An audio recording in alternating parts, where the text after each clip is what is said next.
This terrifying story will make you weary about driving down mountain roads. My family was driving our camper down a steep mountain road when suddenly we rounded a corner too fast and hit something large in the middle of the road. We had no time to react, but what we hit didn't seem to move. But since there was no reception for miles, we had no choice but to stay in the forest with the dead animal for 8 whole days until help arrived. And during those 8 days, we survived by eating nothing but the bear. My husband Mike, myself, and our 2 sons had been on the road for about 2 weeks, and we were heading back home after visiting some friends. It was about 6:30 p.m. and dusk was settling in. The drive through the mountains was beautiful. We stopped at a little town for gas and groceries, and when we continued on our way, the road got more winding and the speed limit got lower. About 20 minutes into our drive, we rounded a sharp corner and I saw a big dark shape in the middle of the road. Mike slammed on the brakes and turned the wheel. I don't know if we hit the brakes or the horn,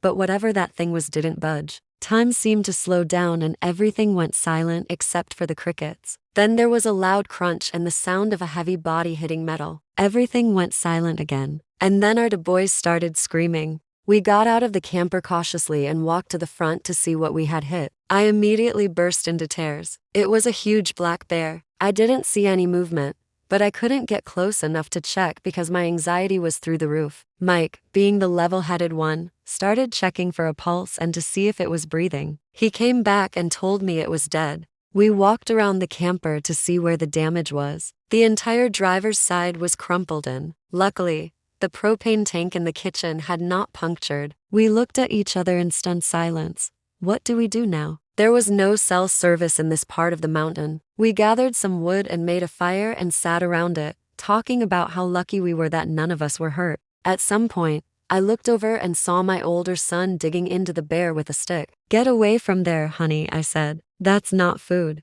"But Mom, it's already dead," he said. At that point, Mike told the boys that they needed to get some sleep and we would deal with the bear in the morning. Well, the next morning came and the next day came and then the next day came and still there was no help. We had eaten all of our non-perishable foods by then, so we decided to cut open the bear and cook it in chunks over our fire. I'm going to be honest here. I didn't actually think that eating the bear would save us. I was just desperate to feed my boys and make them happy. I felt terrible for the bear and for us having to eat it, but I couldn't bring myself to waste it either. Every morning I would take a chunk of meat out, throw it on the fire. For 8 days, we ate nothing but the bear. That bear sustained us, and my family survived thanks to that animal. On the 8th day, we finally saw a road crew coming. We waved them down and explained our situation. They told us that they weren't able to help us, but that they would let the police know that we were here. Finally, at 4 p.m., the police showed up. They were shocked and surprised that we had been there all that time. They told us they would contact animal control to come and pick up the bear. And then we waited some more. Well,